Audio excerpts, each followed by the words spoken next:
Assalamualaikum warahmatullahi wabarakatuh. Selamat siang Bapak. Kenalin kami dari kelompok 8. Di sini kami akan mempresentasikan hasil penelitian kami yang berjudul Optimasi Space Model untuk meningkatkan akurasi klasifikasi pada dataset IMDb. Perkenalkan, nama saya Akbar Al-Faidah. Di sini saya sebagai moderator dan teman-teman saya lanjut ke Ayu Puspita.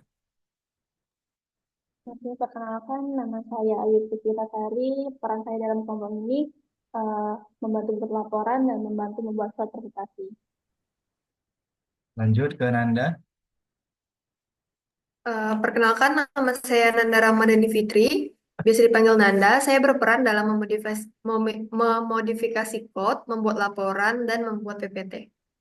Lanjut ke Nur Hidayat. Baik, perkenalkan nama saya Nur Hidayat. Di sini peran saya membantu dalam membuat laporan dan PPT. Lanjut ke Bintang. Perkenalkan, saya Bintang Andri Nugroho. Di sini peran saya sebagai yang memodifikasi kode dan memodifikasi PPT.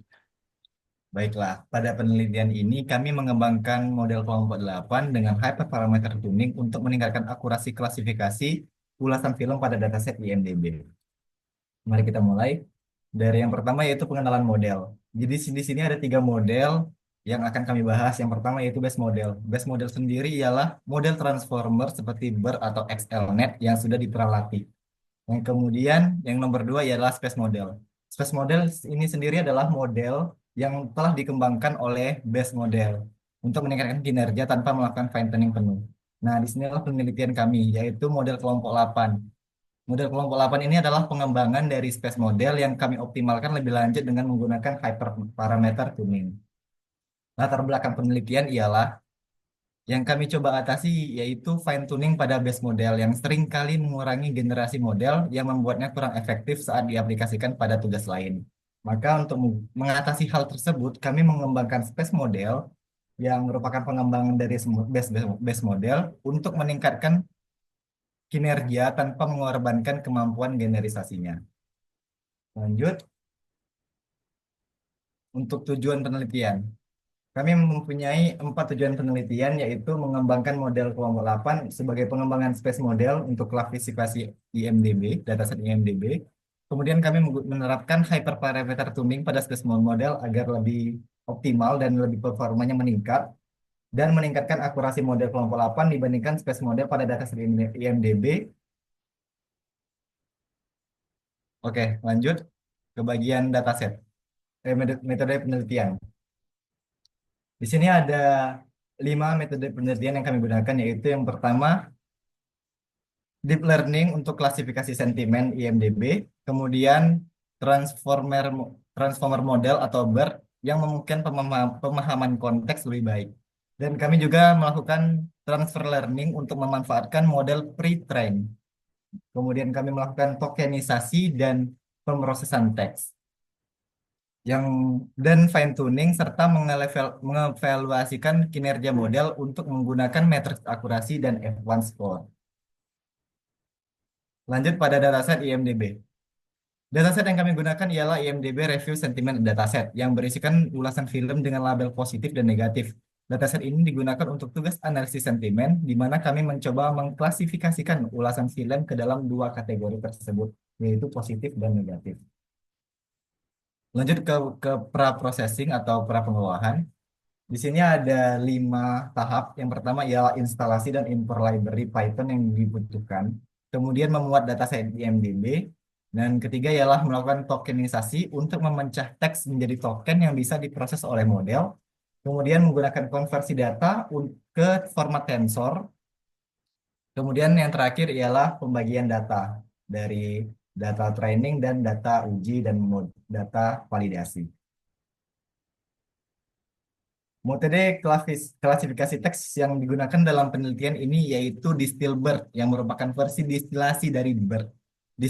DistillBERT lebih ringan dan cepat, namun tetap memberikan performa yang hampir setara dengan BERT dalam banyak tugas, termasuk analisis sentimen.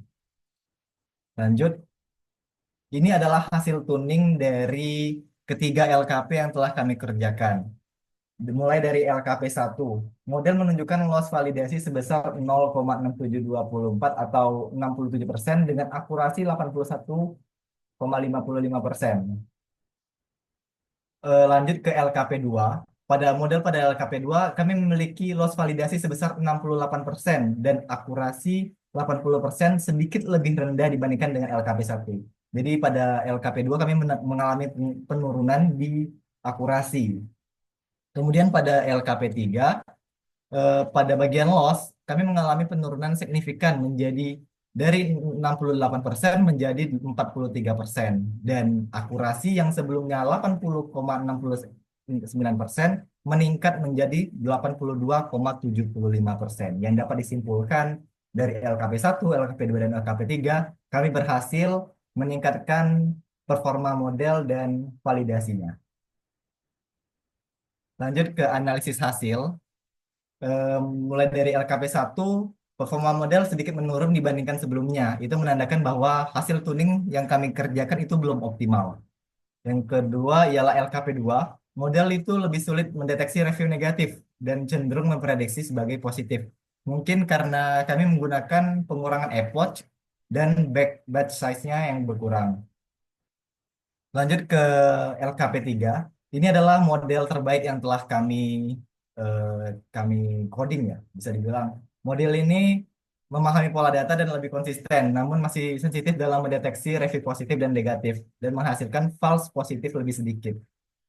Kendala yang kami lakukan pada LKP3 itu karena kurangnya VRAM yang kami gunakan, sehingga training yang kami buat pun tidak signifikan. Lanjut dari kesimpulan dan saran. Kesimpulannya, kami berhasil mengembangkan model kelompok 8 yang hasil lebih baik dari space model dengan menggunakan hyperparameter tuning untuk meningkatkan akurasi klasifikasi pada dataset IMDb. Meskipun base model menunjukkan kinerja yang stabil, space model menunjukkan potensi peningkatan yang signifikan. Meskipun demikian, model yang kami kerjakan masih menghadapi tantangan dalam membedakan review negatif dan positif untuk mengurangi false positif. Mungkin ada 3 saran yang kami berikan, yaitu tuning lebih lanjut pada hyperparameter, terutama pada epoch dan batch size, karena semakin dari penelitian kami, semakin tinggi epoch dan batch size-nya, semakin tinggi pula hasil akurasinya. Kemudian pada nomor 2 yaitu meningkatkan regularisasi dan mencoba teknik lain seperti data automation dalam part membantu model lebih baik dan menangani data yang tidak seimbang. Kemudian terakhir yaitu eksperimen dengan model lain atau teknik assemble untuk memperbaiki performa model lebih lanjut. Oke, mungkin sekian dari presentasi kami pada hari ini. Terima kasih atas perhatian Bapak. Kami tutup. Wassalamualaikum warahmatullahi wabarakatuh.